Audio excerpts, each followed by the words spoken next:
Memang secara aturan kami tidak boleh aksi di ruang lingkup militer. Tapi pada faktanya memang kami di luar lingkupnya. Tapi terjadi tindakan represif daripada Militernya aja udah masuk ranah Nah, sipil, itu Pak. dia. Masa kita nggak boleh masuk aksi ke militer?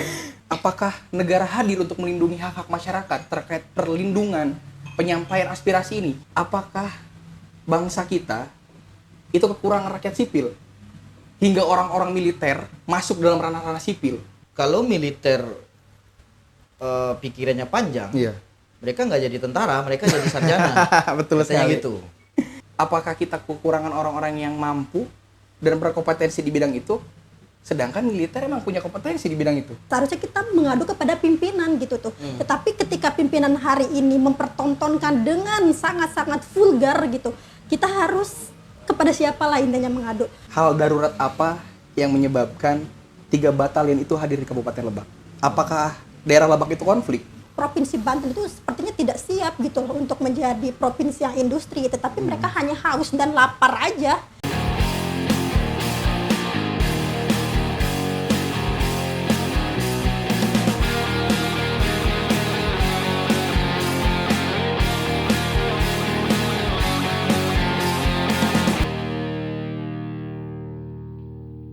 Selamat datang kembali teman-teman masa aksi di podcast Unjuk Rasa.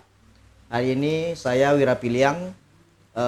Kita lagi ya podcast roadshow lah ke daerah Lebak ya Bung. Iya, betul. Kabupaten Kabupaten. Lebak, Kecamatan Rangkas Bitung. Rangkas Bitung. Kita jalan-jalan ke Banten hari ini sama ya teman-teman aktivis dari Banten. Satu aktivis perempuan yang saya dapat cerita dari Bung Yovan tadi juga udah wah keren lah gitu ya kira-kira ya. Nah ini dari Teh Ayu, Ya. beliau aktif di Di Kumala. Kumala, itu semacam organisasi mahasiswa daerah ya, Iya. dari Lebak ya, dan juga aktif sebagai kader PMI, Pergerakan Mahasiswa Islam Indonesia. Terus juga di sebelahnya ada Bung Yovan, beliau ini mantan ketua BEM. Betul. Ya, mantan ketua BEM yang juga kader Gerakan Mahasiswa Nasional Indonesia cabang Lebak. Betul. Aktif di cabang. Enggak, kita aktif di BEM. Kebetulan di BEM. Saya jadi bendahara BEM Nah, Nusantara. ini Provinsi biasanya Banten. makanan-makanan Intel nih. Kebetulan kita mau bahas terkait dengan situasi pembela HAM di Indonesia hari ini yang sebenarnya cukup membuat kita miris ya dengan situasi hari ini, apalagi di pemerintahan Prabowo Gibran yang perlindungan terhadap pembela HAM itu seolah-olah hari ini semakin tergerus dan semakin tidak jelas arahnya kemana. Nah, mungkin kita ngobrolnya akan banyak membahas terkait kasus-kasus fenomena-fenomena nih Teh dan Bung Yovan ya. Mungkin pertama saya mau ke Bung Yovan dulu deh. Terkait dengan situasi nasional hari ini deh, kita bahas dari umum dulu lah ya, dari fenomena nasional ya. Beberapa waktu lalu kan teman kita juga dari Kontras, Bung Andri Yunus juga diseram air keras yang disinyalir pelakunya adalah dari Badan Intelijen Strategis milik TNI. Nah, hari ini ternyata belakangan juga akademisi juga diserang tuh. Iya. Dilaporin ya, ada Bung Ferry Amsari, Prof. Saiful Mujani juga dilaporin dugaan makar. Bung Ferry juga dilaporin karena dikatakan menyebar hoax ya, terkait dengan data-data pertanian. Nah, fenomena ini sebenarnya menurut Bung Yovan menimbulkan atau menandakan gejala apa dari pemerintahan Prabowo Gibran hari ini, Bung? Iya. Terkait isu tersebut ya, Bung. Memang saya kebetulan di BEM juga memang hari-hari sebelumnya, bulan sebelumnya itu mengadakan aksi. Kita fokus terkait mengangkat isu Andri Yunus juga. Karena bagaimanapun peran kawan-kawan hari ini terkait demokrasi itu ya harus diperjuangkan. Karena ketika misalkan kita berbicara demokrasi itu bukan bagaimana perpindahan kekuasaan, tapi bagaimana hari ini kita menyampaikan aspirasi memperjuangkan hak-hak atas dasar keadilan daripada masyarakat. Ya itulah daripada demokrasi hari ini. Tapi pada faktanya hari ini banyak sekali kawan-kawan yang memang memperjuangkan terkait masalah keadilan, tapi dibungkam, dihajar, didiskriminasi, diintimidasi, didoksin, sampai diancam dengan kekerasan. Menjadi polemik sebetulnya bagaimana hari ini kawan-kawan yang memang fokus dalam pembelaan HAM, kita balik lagi terkait pembelaan HAM, kawan-kawan hari ini perspektifnya jangan sampai pembelaan HAM itu hanya orang-orang yang fokus dalam HAM. Tapi kawan-kawan hari ini, ketika kawan-kawan aktivis, kawan-kawan fokus dalam perjuangan keadilan, entah itu petani, mau masyarakat, mahasiswa, ketika mereka memperjuangkan keadilan, mereka pembela HAM. Iya. Maka saya mengajak kawan-kawan hari ini, perspektif daripada pembelaan HAM itu jangan sampai hari ini kawan-kawan hanya fokus pada HAM. Kita semua adalah pembela HAM ketika memperjuangkan keadilan. Ya. Nah, balik lagi terkait agenda kita di BEMNUS, kemarin kita mengadakan aksi kebetulan terkait Andri Yunus juga, terus terkait supremasi sipil. Kita mengangkat isu itu karena melihat situasi hari ini yang memang sudah di luar batas menurut kami. Contoh kecilnya apa? Ketika kami melihat Andri Yunus sebagai kawan kami di bidang aktivis, dia memperjuangkan, dia menyampaikan terkait keadilan. Tapi pada faktanya hari ini dia dibungkam sampai dia diperlakukan dan mendapatkan tindakan intimidasi hingga kekerasan secara fisik. Ini mencederai demokrasi bagi kami. Bahkan percobaan pembunuhan. Betul sekali. Nah, ini yang menjadi pertanyaan, apakah negara hadir untuk melindungi hak-hak masyarakat terkait perlindungan penyampaian aspirasi ini? Sedangkan aturan sudah menyampaikan terkait bagaimana kita menyampaikan pendapat di muka umum. Itu kebebasan hak kita. Dan ketika kemarin kami aksi pun, ini sedikit cerita, Bung. Ketika kami aksi di Korem. Memang secara aturan kami tidak boleh aksi di ruang lingkup militer. Tapi pada faktanya memang kami di luar lingkupnya. Tapi terjadi tindakan represif daripada Militernya aja udah masuk ranah Nah, sipil, itu Pak. dia. Masa kita nggak boleh masuk aksi ke militer? Nah, itu yang kami pertanyakan. Ada tindakan represivitas dari kawan-kawan. Kita bisa disebut oknum nggak sih, kira-kira? Oknumnya sekompi. Iya, itu Sebatalion. saya bingungnya oknum tapi banyak. Apakah disebut oknum atau bukan? Pertanyaannya seperti itu. Dan tindakan itu bukan terjadi ketika kita gesekan, tapi ketika kita orasi. Ada kawan kita, itu Presma dari Untara, dari Tangerang, ketika dia melakukan orasi, dia dihajar, dia dipukul, kita dipukul mundur. Pertanyaannya, kok kenapa terjadi seperti itu? Tindakan-tindakan seperti itu. Itu kan membungkam kita sebagai kawan-kawan aktivis untuk menyampaikan aspirasi. Terus kedua, terkait isu supremasi sipil. Saya pertanyaan saja hari ini, apakah bangsa kita itu kekurangan rakyat sipil hingga orang-orang militer masuk dalam ranah-ranah sipil? Pertanyaannya seperti itu. Contohnya apa? Atau militer yang haus? Nggak tahu itu ya, Bung, seperti itunya. Karena kita lihat juga terkait KDMP hari ini, Koperasi Desa Merah Putih, itu banyak dikelola oleh Kodim, Korem, orang-orang militer lah bahasanya. Sedangkan hari ini kita lihat juga pengangguran di Indonesia sangat banyak. Kenapa mereka tidak dilibatkan? Apakah sekarang ranah militer itu sudah masuk dengan ranah sipil? Sedangkan kita lihat aturan, militer itu yang menjaga kedaulatan bangsa kita kan, kedaulatan rakyat gitu kan. Sedangkan polisi itu adalah sipil yang dipersenjatai. Kenapa mereka masuk ke ranah-ranah sipil? Pertanyaannya, mengapa? Apakah kita kekurangan orang-orang sipil? Apakah kita kekurangan orang-orang yang mampu dan berkompetensi di bidang itu? Sedangkan militer emang punya kompetensi di bidang itu. Ya seperti itu. Emang ya punya kompetensi. Ya itu saya pertanyaannya. Saya bingung juga kenapa. Gitu kan. Sedangkan hari ini banyak sarjana-sarjana yang menganggur di bidang tersebut. Bahkan Sulaiman Ponto, mantan kepala BAIS, bilang kalau militer pikirannya panjang, Iya. mereka nggak jadi tentara, mereka jadi sarjana. Betul Katanya sekali. gitu. Oke, menarik ya. Tadi udah masuk ke isu Iya, Banten sebenarnya tadi itu. Udah Betul. langsung masuk studi kasus Banten. Nah, saya mau geser ke Teh Ayu nih. Ini sebagai seorang aktivis perempuan yang tentu isu-isu perempuan hari ini juga cukup menarik untuk diperbincangkan ya. Apalagi juga masalah perkosaan 98 yang kemudian yang katanya Menteri Kebudayaan ya. Iya. Fadlizon juga bilang katanya tidak ada pemerkosaan ketika itu. Nah, menurut Teteh mendengar perkataan itu muncul dari tokoh publik yang mestinya mengayomi masyarakatnya, mengayomi bahasa polisi banget ya, ya ibaratnya yang harusnya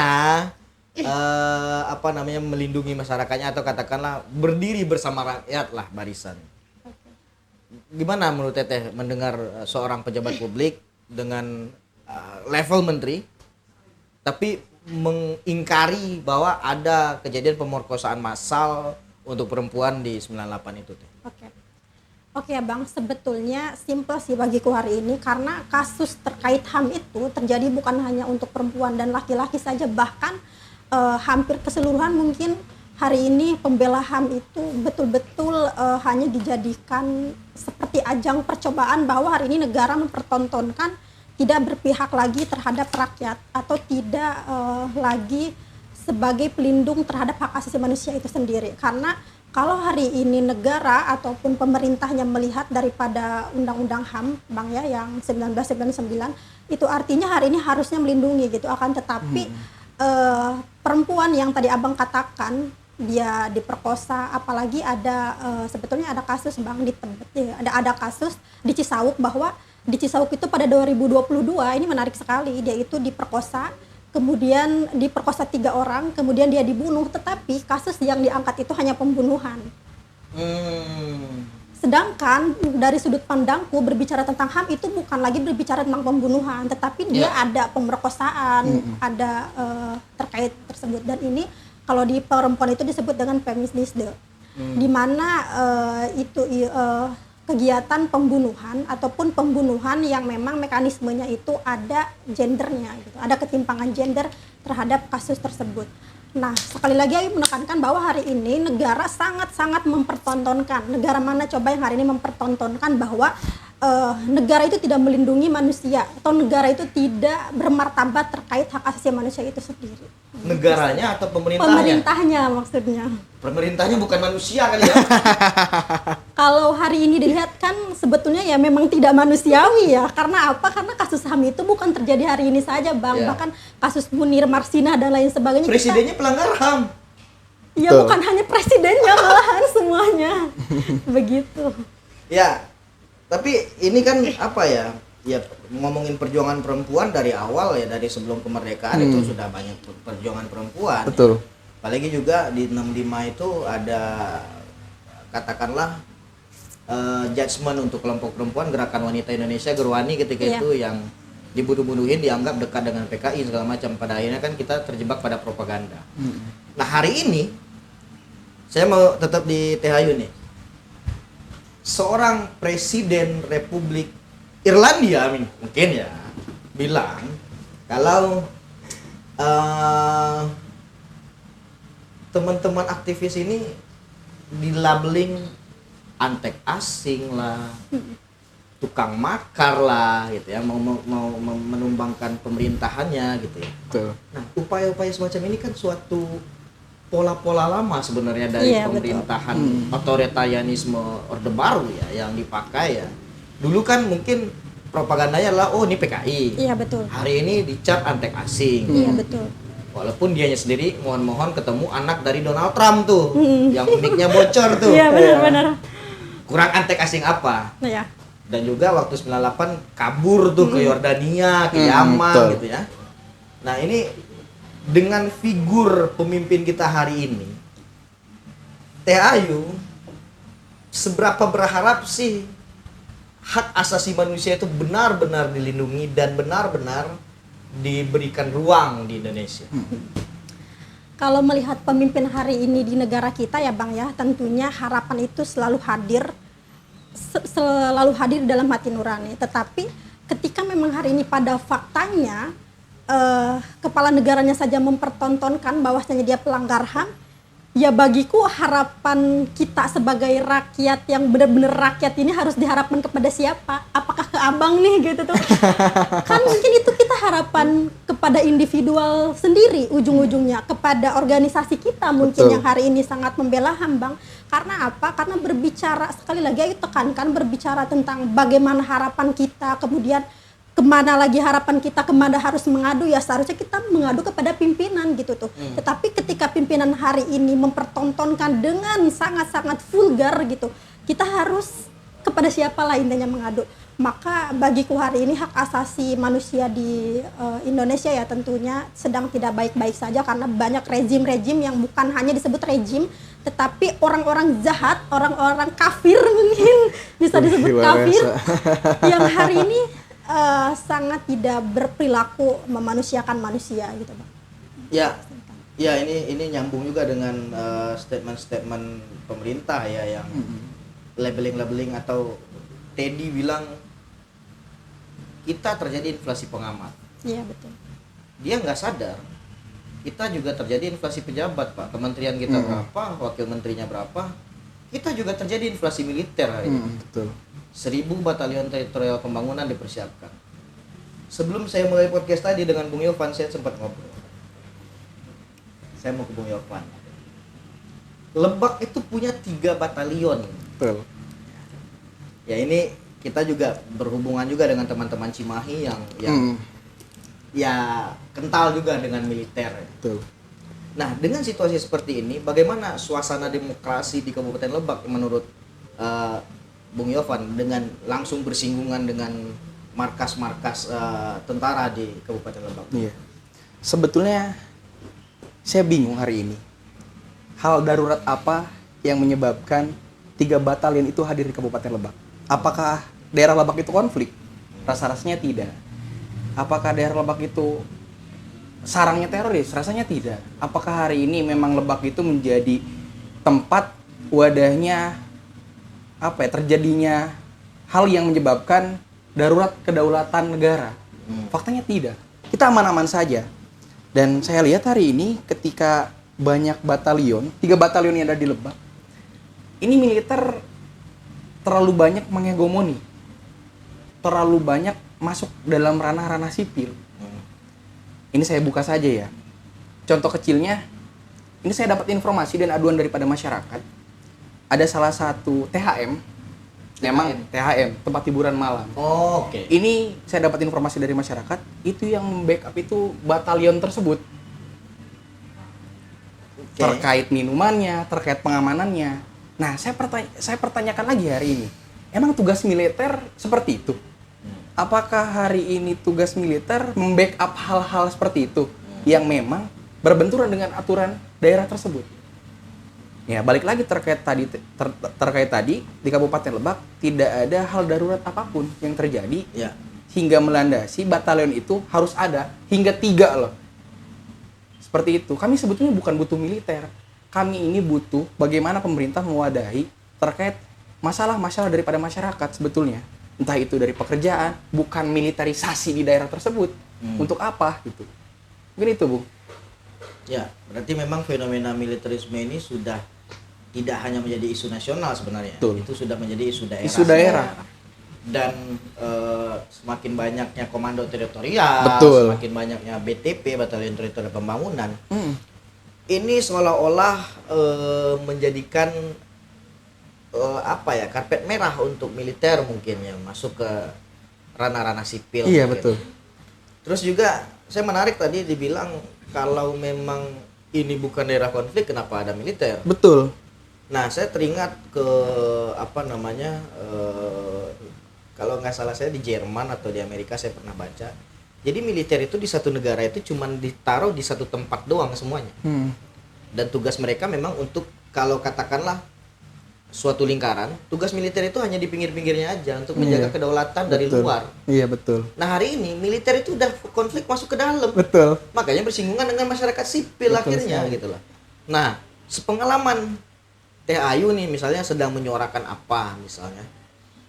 Karena kita ngomongin pembela HAM ya, serangan terhadap pembela HAM apapun itu, jurnalis, mahasiswa, aktivis-aktivis mahasiswa, jurnalis ya. Dan banyak aktivis-aktivis lainnya juga, aktivis lingkungan juga sekarang. Teh Ayu pernah mendapat semacam teror kah atau serangan kah atau apa hal-hal yang kurang menyenangkan yang pernah Teh Ayu rasain menjadi orang yang katakanlah menyuarakan hak-hak dasar masyarakat gitu. Oke Bang, sebelumnya kan Ayo sering lihat kayak di internet ataupun di TV-TV kan itu pasti yang diserangkan orang-orang yang benar-benar membela HAM itu dari ya segi tokoh, kemudian aktivis Kompas dan lain sebagainya. Tetapi ternyata tanpa disadari pas beberapa bulan terakhir kemarin Ayo juga sempat merasakan hal-hal tersebut dan ternyata ini sangat kayak wow gitu tuh, bahwa yang pertama stigma, yang kedua adalah konstruksi masyarakat juga hari ini yang melemahkan kita sebagai mahasiswa Bang, sebagai aktivis gitu tuh. Karena waktu itu Ayu bikin video yang isinya itu tentang menunjukkan bagaimana gambaran Kabupaten Lebak hari ini, bahwa bobroknya pemerintahan Kabupaten Lebak, wajah yang sangat memilukan, kemudian hierarki kekuasaan dan lain-lain sebagainya. Nah itu yang like-nya juga banyak banget, berjutaan di Instagram, kemudian yang komennya itu hampir 1.000 lebih. Tapi sebetulnya dominan lebih ke komenan. Oke benar, Itu betul. kontennya Ayu? Iya, video aku di Instagram, video pribadi. Ternyata Komen ribuan? Komen ribuan. Like jutaan? Like jutaan. Berarti lewat juga dong di Instagram aku kira-kira itu ya. Iya, dati follow aja deh Bang.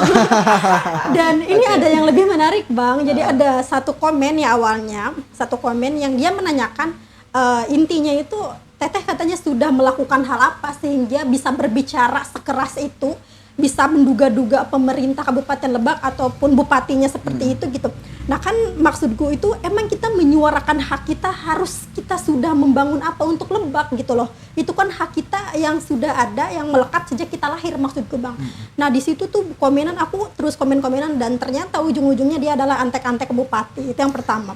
Kemudian ada juga akun-akun. Ada antek-antek bupati. Iya, karena ya maksudnya dengan aku mahasiswa kepo aja gitu loh. Ini siapa? Dia benar-benar apa ya? Dia Bukan benar-benar- Halode kan?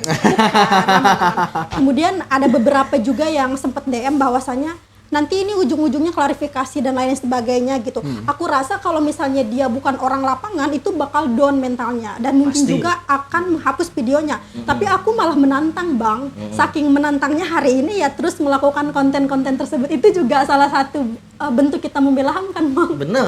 Maksudku seperti itu. Dan hari ini aku sudah menyepakati bahwa ternyata di tingkatan daerah, tingkatan bupati Kabupaten Lebak juga mereka menempatkan orang-orangnya itu gitu tuh untuk membungkam lah, untuk bagaimana menutup salah satu aktivis ataupun mahasiswa untuk tidak bersuara begitu.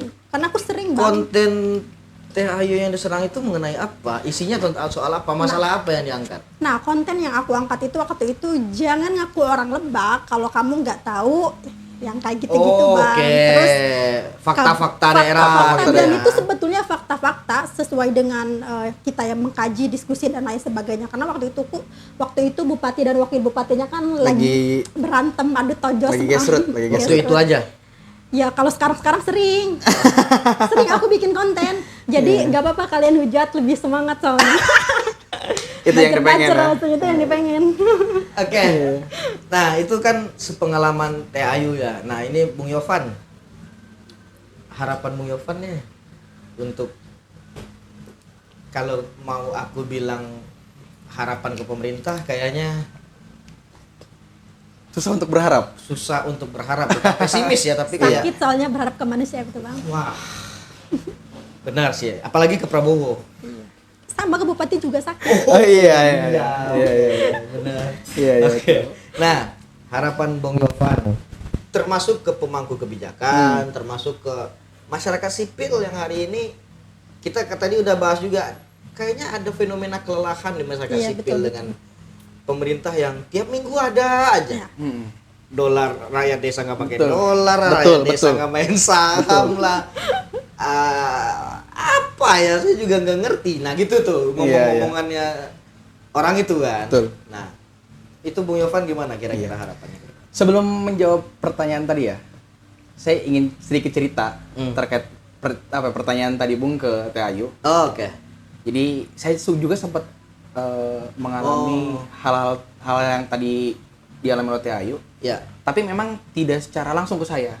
Contoh kecilnya, saya kan memang ketika membawa isu selalu fokus, selalu idealis lah. Dan memang ketika kemarin balik lagi terkait isu kemarin terkait di Korem, terkait Adri Yunus, banyak yang nanyain saya, nyari fotonya, ngirim fotonya, sampai minta alamat gitu kan. Ya oknum itu yang nyari-nyari saya. Udah nyiapin air keras kali? Nggak tahu kali itu, Bung. Saya juga khawatir. Tapi ya itu resiko lah kita sebagai orang-orang yang memperjuangkan keadilan gitu kan. Iya, betul. Tapi saya tidak melihat itu karena itu sebuah tantangan bagi saya dan saya maju terus. Nah, balik lagi tadi terkait harapan ya. Saya tidak berharap betul sebetulnya ke pemerintahan hari ini karena banyak sekali program-program yang memang menurut saya tidak berdasar dan tidak ada landasannya. Atau harapan masyarakat yang akan dilakukan masyarakat sipil ke pemerintah deh, maunya gimana tuh? Sebetulnya kalau misalkan hari ini masyarakat berharap kepada pemerintah, jadilah pemerintah, maksudnya gini, kita memilih, tadi kita sedikit diskusikan Bung, kita memilih pemimpin itu bukan memilih pemimpin yang baik, tapi tidak memilih pemimpin yang lebih jahat, lebih buruk gitu kan. Nah, kita melihat hari ini pemimpin kita, saya bingung berharapnya seperti apa Bung. Karena harapan apa yang masyarakat berharap terkait masalah pengangguran tidak diwadahi, masyarakat hari ini meminta pendidikan tidak tidak difokuskan karena mereka fokus hari ini terkait masalah MBG dan KDMP. Fokusnya ke situ. Sedangkan masyarakat hari ini itu membutuhkan bukan hal itu loh. Tapi terkait pendidikan, terkait perekonomian yang stabil dan hal yang lucu yang tadi disampaikan oleh Bung terkait kita terjadi penurunan angka rupiah. Tapi apa yang disampaikan oleh statement presiden kita bahwa Presiden Bung sendiri aja. ya nggak tahu ya, kita nggak punya presiden. Orang-orang kita itu bilangnya CEO katanya. Oh, CEO MBG. KDMP sekarang. KDMP sekarang mah. Itu banyak kawan-kawan bilang seperti itu. Karena apa? Dia fokusnya di bidang itu, tapi bidang-bidang krusial yang memang dibutuhkan oleh masyarakat hari ini mereka tidak pikirkan. Harapan saya sebetulnya mah, meskipun saya tidak berharap besar, cobalah jadi pemerintah yang baik. Ketika mengeluarkan program berdasarkan aspirasi down to up, bukan atas dasar spontan saja. Karena kita lihat, perspektif saya pribadi ketika melihat KDMP ini itu muncul gara-gara ya dia spontan pidato. Membuka lapangan pekerjaan, saya akan bikin bahasanya tuh, koperasi desa merah putih untuk masyarakat di desa-desa. Apakah efektif atau tidak? Saya lihat hari ini tidak. Karena konsep daripada KDMP itu ya seperti Alfamart, bukan menyerap UMKM di daerah. Karena isi-isinya ya barang-barang pabrik, barang-barang perusahaan besar. Ya. Seperti itu. Ya, cobalah untuk bagaimana hari ini ketika memikirkan program ke depannya berlandaskan atas dasar keinginan masyarakat seperti itu, bukan hanya sebatas keinginan ego pribadinya ketika menyampaikan suatu hal di pidatonya seperti itu, Bung. Karena ya yang jadi korban itu masyarakat hari ini. Ketika kita mengkritik saja tidak bisa, program pemerintah tidak sesuai, kita mengadu siapa gitu? CEO. Orang yang udah harus nimang cucu ya mungkin jadi disuruh ngurus negara, jadi ya kayak gitulah. Dia kan lupa. Ya. Jadi teman-teman Mas Aksi kayaknya Bung Yovan ini korban drama Cina kayaknya. Ampun. Cio. Iya. Dracin. Sebenarnya juga pertanyaan yang sama nih untuk Teh Ayu, walaupun saya yakin juga jawabannya sama sebenarnya. Tapi tadi ada yang belum terjawab dari Bung Yovan. Harapan Teh Ayu masyarakat sipil ini ke pemerintah harusnya kayak gimana sih? Karena kita lihat, saya nggak tahu ya, saya bahkan beberapa kali refleksi. Ini yang kita suarakan ini sampai nggak ya ke masyarakat betul. Akar rumput, grassroots gitu ya. Karena kadang kita bertahan pada bubble kita aja, pada lingkaran kita aja tuh. Teman-teman aktivis aja, jadi masyarakatnya nggak tahu ini yang disuarain apa sih. Pada akhirnya masyarakat malah memberikan kita stigma juga kan, kayak yang Teh Ayu bilang diserang di komen, emang lu udah ngapain? Iya. Atau dek mendingan belajar aja lulus gitu ya, cari duit yang banyak gitu kan. Akhirnya kan serangan-serangan psikologis itu yang muncul dari masyarakat ke kita, padahal yang kita suarakan juga hak-hak masyarakat juga, hak-hak dasar mereka juga. Betul. Gitu. Hak-hak mereka untuk mendapatkan upah yang layak misalnya yang diperjuangkan oleh aktivis-aktivis buruh ya. Hak-hak mereka untuk mendapat pendidikan misalnya ya. Nah ini misalnya Teh Ayu ngarepnya masyarakat sipil ini harusnya ngapain sih gitu? Sebetulnya harapan hari ini masyarakat sipil ya Bang ya, Ya tentunya yang pertama memanusiakan manusia. Bagaimana yang memang di dalam HAM itu kan ada kesehatan, kemudian pendidikan yang stabil dan lain-lain sebagainya gitu. Itu sebetulnya harapan-harapan yang ya bisa ditata ulang lah hari ini oleh pemerintah, diperbaiki, kemudian tentunya diperhatikan. Yang kedua tentunya harus memanusiakan manusia. Bagaimana hukum itu dijerat hari ini, bagaimana hukum itu harusnya kepada siapa dan lain sebagainya. Kan itu sebetulnya masyarakat hari ini masih ngangong-ngangong gitu Bang. Ketika hari ini ada curanmor, tetapi 3 batalion tidak bisa mengatasi, bahkan antek-anteknya di bawah. Banyak sekali kasus-kasus di Kabupaten Lebak hari ini yang memang tumpang tindih lah hukumnya. Fungsi mereka memang bukan untuk itu. Nah, Untuk KDMP memang. iya betul sih. Aduh. Iya. Kemudian ya bagiku hari ini ya kalau misalnya tahapannya ke presiden ya Bang ya, stoplah untuk bagaimana mempertontonkan korupsi besar-besaran di Indonesia itu terjadi lewat MBG. Kemudian hari ini KDMP. Itu isi-isinya korupsi semua guys. Bagiku gitu Bang ya, dari sepengetahuanku gitu. Kemudian harapan di Kabupaten Lebak hari ini ya tentunya sama lah, kesejahteraan, memanusiakan manusia, karena bagaimanapun hari ini rakyat, semiskin-miskinnya rakyat itu pasti mereka menyisihkan uang untuk membayar pajak gitu. Itu artinya berarti kesejahteraan mereka ya harus disiapkan, kemudian harus dikasih ruang dan juga diindahkan oleh pemerintah itu sendiri gitu. Harapan aku dan harapan masyarakat sipil tentunya sama sih Bang. Kalau di daerah Lebak tentunya ke bagaimana infrastruktur jalan, kemudian kesehatan yang memadai, pendidikan hari ini yang harus diperhatikan, kemudian lowongan kerja hari ini, kenapa UMK UMR Lebak itu terendah seprovinsi Banten, kan itu hari ini yang katanya janjinya 19 juta lapangan kerja teh. Ya kan itu janji Bang. Ya, mungkin lapangan kerjanya jadi buzzer. Ya mudah-mudahan. Mungkin lapangan kerjanya itu semuanya dikebiri oleh KDMP Bang. Oleh MBG gitu loh. Iya, larinya ke situ mungkin. Larinya ya. sepertinya ke situ, ada dana. Cuci lap ompreng. Cuci lap ompreng ya. Karena sebetulnya miris ya Bang berbicara hari ini ketika segelintir orang saja dikasih pekerjaan, tetapi orang-orang yang benar-benar sangat membutuhkan bahkan untuk bertahan hidupnya itu sehari dapat 20.000 atau 15.000 itu kan masih terjadi loh di wilayah-wilayah kita gitu di selatan. Kemudian orang yang udah jadi tentara malah jadi seskap misalnya. Nah itu dia. Dan Kabupaten Lebak itu ataupun Provinsi Banten itu sangat amatiran terhadap hari ini ya batalion 3 batalion ataupun mungkin sebanten kalau diakumulasikan banyak banget. Itu mereka lebih mendominasi untuk bagaimana membackup oknum-oknum politisi. Banyak banget ya Bang. Ya tadi THM tentunya. Membackup tambang? Wah kalau itu nomor 1 kan bisa belas semangka Bang. Ampun Pak. Ya apalagi, nah ini sebenarnya pertanyaan terbaru nih sebenarnya karena kita juga belum ada ngobrolin ini tadi. Persoalan pesta babi. Teman-teman udah nonton pesta babi? Nonton. Ada upaya nggak pembubaran misalnya atau ancaman sebelum waktu poster tersebar misalnya? Karena memang di beberapa daerah saya dapat laporan itu bahkan waktu poster muncul di medsos itu langsung ada itu tekanan ya. Tapi kalau sejauh ini kawan-kawan kemarin BEM Setiabudi ya melaksanakan kegiatan nonton bareng terkait pesta babi, untuk intervensi tidak ada, cuman hanya sebatas komunikasi. Karena kemarin saya dapat info pun dari kawan-kawan BEM, Pak Dandim datang katanya. Tapi saya lihat situasi itu buat ngapain datang gitu kan? Mau pengamanan kah, apa pembubaran atau seperti apa? Tapi insya Allah waktu kemarin alhamdulillahnya agenda lancar, aman. Tidak ada intervensi sampai pembubaran. Memang Pak Dandim datang? Gak tahu tuh infonya, saya baru dapat info siangnya gitu. Katanya mau datang, tapi nggak tahu datang pastinya mah enggak. Bung nggak nonton? Enggak. Oh. Gitu. Kawan-kawan yang bikin agenda. Masa dia nontonin tentara Papua sendiri? Nonton? Iya sih. Flashback mungkin. Iya. Iya. Oke. Oh, gitu. Jadi gini, Teh Ayu dan Bung Yovan ya. Kita kan juga masih memperingati Hari Buruh lah ya 1 Mei kemarin. Iya, May Day, walaupun kita agak yang terjadi di Monas ya, kita agak ini beneran buruh atau gimana ya kan? Dapat sembako lagi. Dapat sembako lagi. Walaupun pas ditanya presiden, MBG itu berguna apa enggak? Tidak, kayak gitu kan.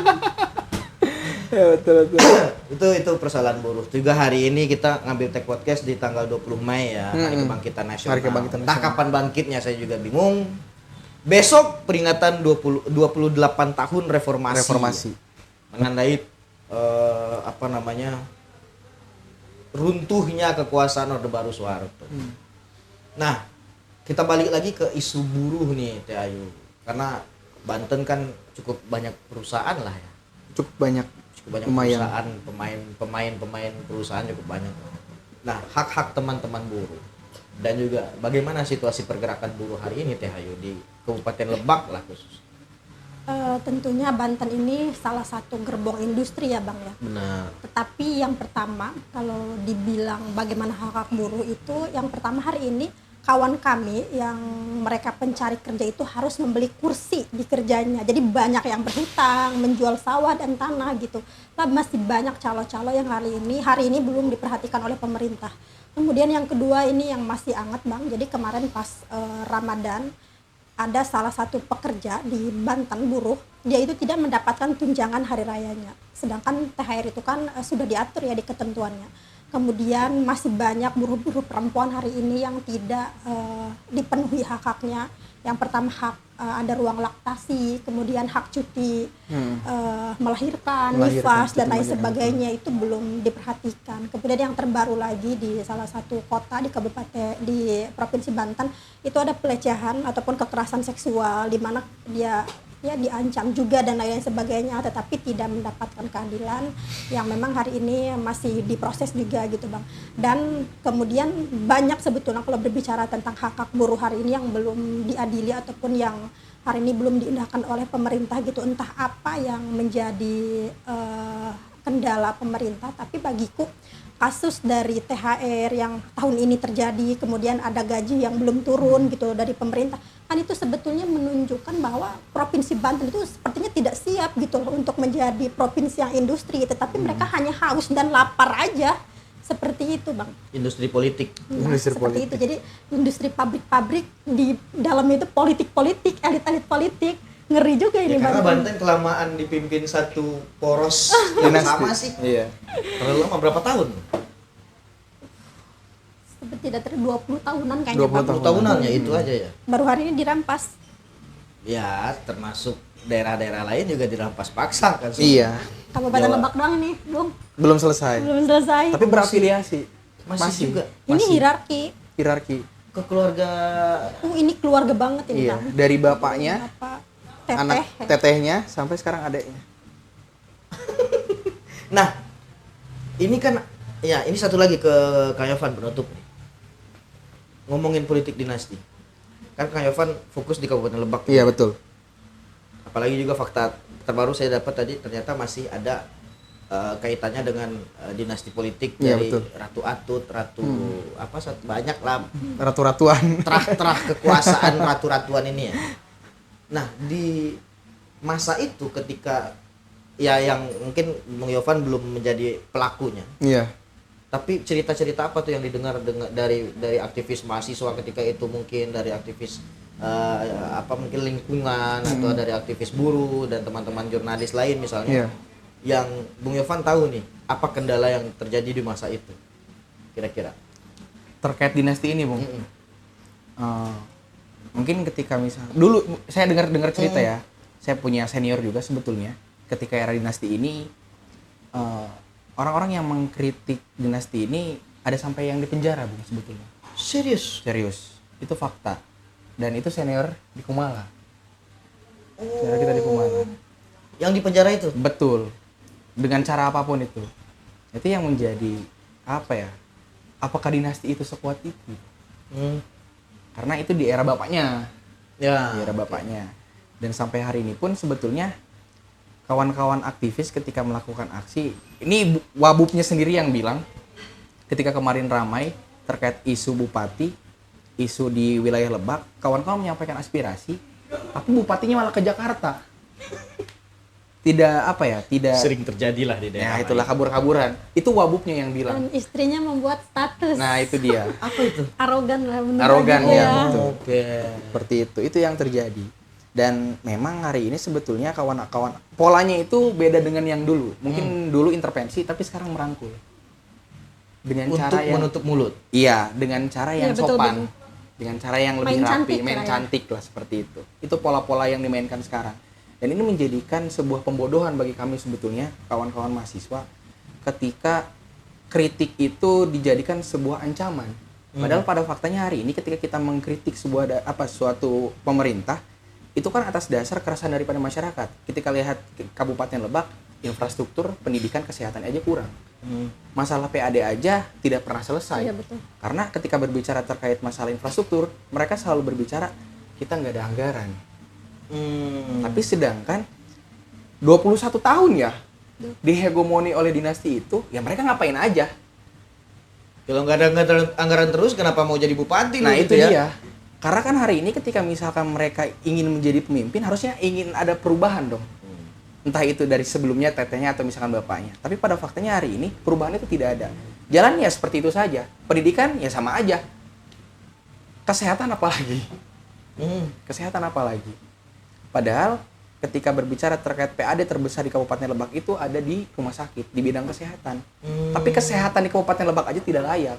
Dari fasilitas, terus tenaga medis, banyak yang terjadi seperti itu. Ya itulah yang terjadi di Kabupaten Lebak, Bung. Karena dinasti ini menurut saya tidak ada manfaatnya. 21 tahun bukan mengabdi sih itu mah, lebih ke bagaimana mereka Berkuasa. bermain monopoli terkait proyek-proyek, terkait ya program-program seperti itu, tapi bukan untuk masyarakat. Karena saya kemarin lihat di Info Lebak, tingkat kepuasan masyarakat Lebak aja hanya sekitar 90% tidak puas, 10%-nya puas. Itu 10%-nya saya bingung siapa ya? Bingung itu. Antek-anteknya. Antek-anteknya mungkin. 10% puas. 10% puas, Tapi terakhnya masih menang di pemilu. Nah, itu yang saya bingungkan. Karena ini fun fact ya sebetulnya. Masih banyak orang-orangnya bapak beliau ini di Kabupaten Lebak.